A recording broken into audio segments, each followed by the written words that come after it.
What is going on, guys? Joey Franzel here with Flex Training Systems, and today I wanted to make this video because I don't know, I just feel like it's I feel like a 700-pound squat is a milestone. It's a milestone. It's something that when I first got into lifting, I didn't ever actually think that I would ever be capable of something like that.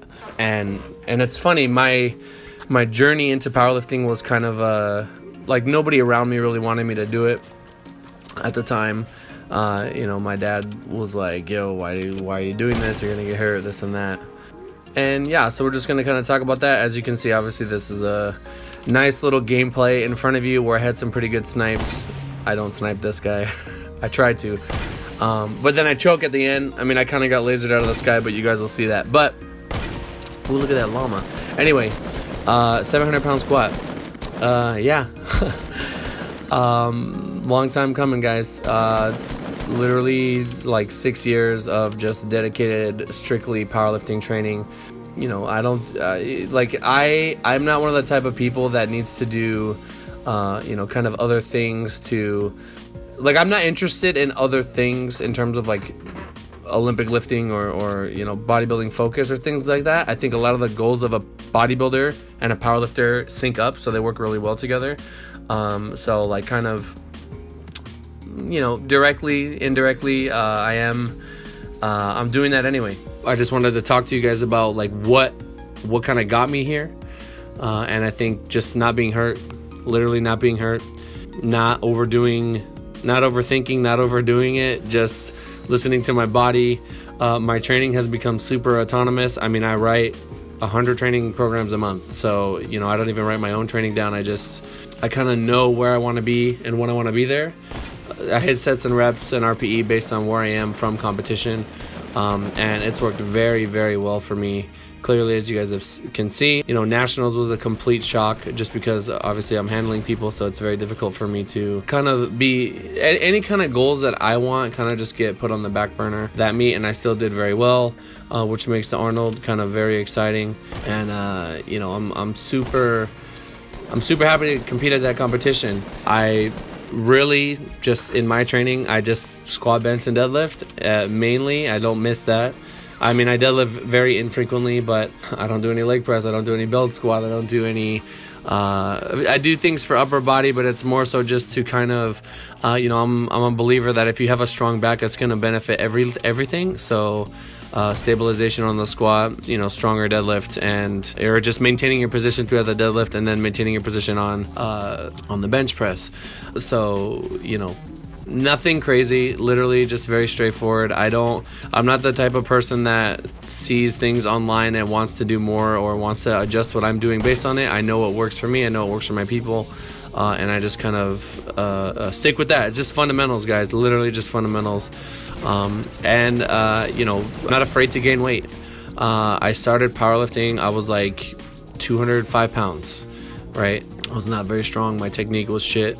My bench was always decent. 380 at the time was decent. Now 380, literally I'm like 100 pounds behind of like top 93s on bench, but that was back then. Deadlift, I've just been, my philosophy for my deadlift has just been if I can inch forward on deads, PR squats, and try to inch forward on bench, gain the ground where there's most potential, which is going to be in my squat. I think my deads have a good amount of untapped potential, but I'm very conservative with that lift. Just take what's there. I always just take what's there. The other day I was in the gym and a young guy came up to me and he asked me like, when should I push my max? And I was like, dude, you don't have to max. Like, that's 700. I didn't know I was gonna do it. I was warming up. I knew I was gonna do triples initially, but I felt good. And sometimes when you feel good, you just gotta take it. And this part of one of my minor goals leading into the Arnold is I wanted to hit 700.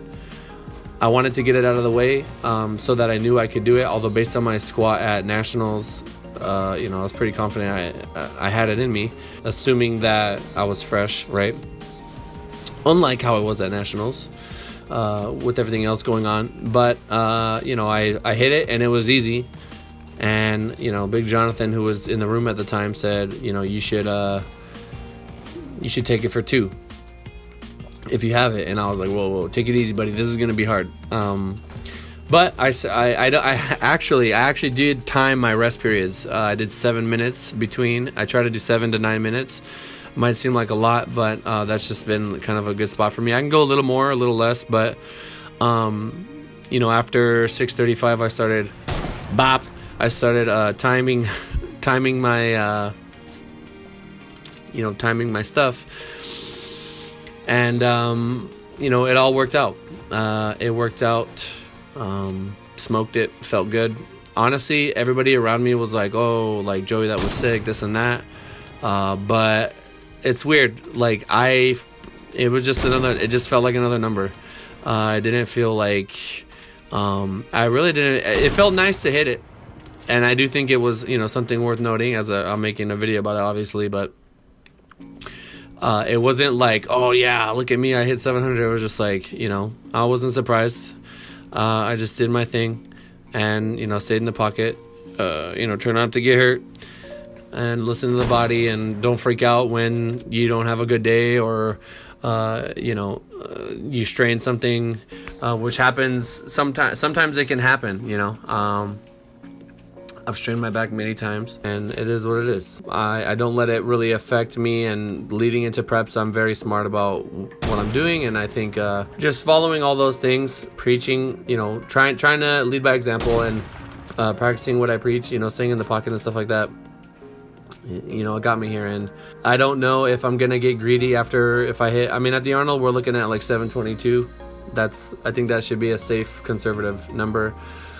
We'll see, but I don't know if after I hit that I might want more, you know what I mean? I told Tina that if I miss my 3rd deadlift, I can't cut weight. I can't cut down. I have to make it right. I have to finish. I have to complete my you know, I gotta put the total up that I know I can do. So I mean, we'll see. I'm just kind of enjoying the ride. I'm enjoying, you know, seeing the team grow. I'm enjoying, look at this shit.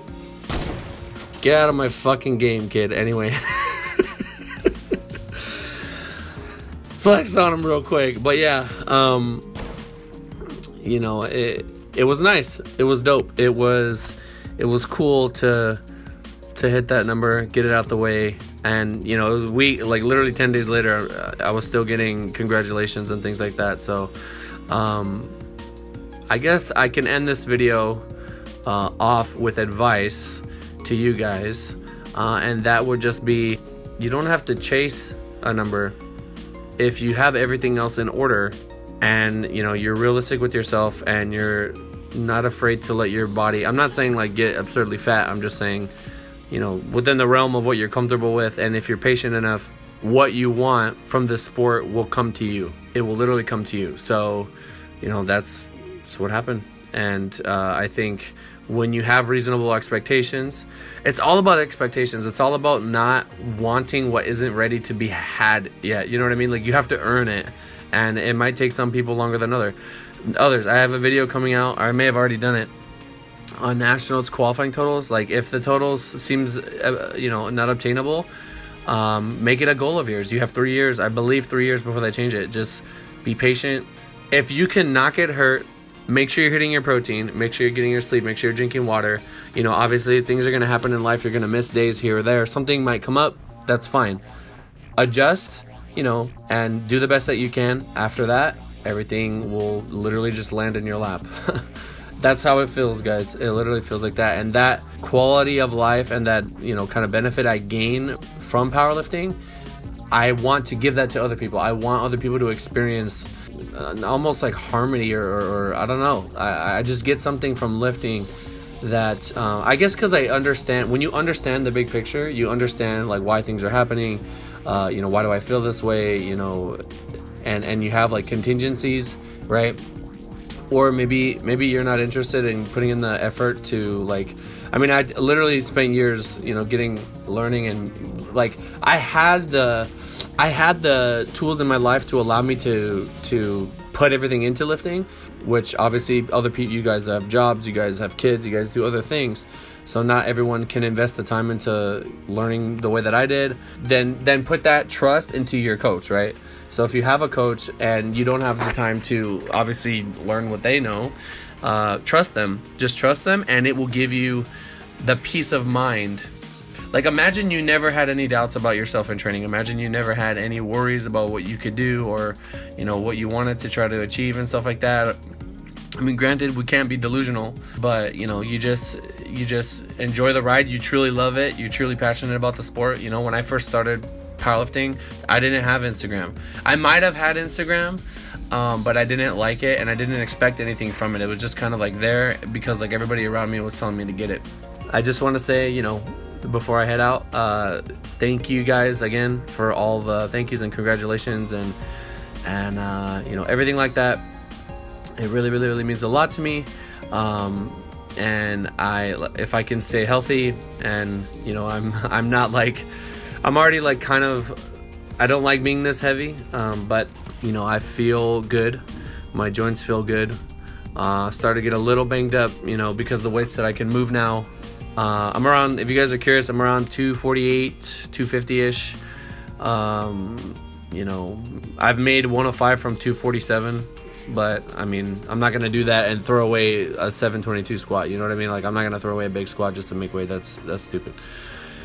It could be another challenge for me to try to cut down and do that later. But, you know, again, guys, thank you.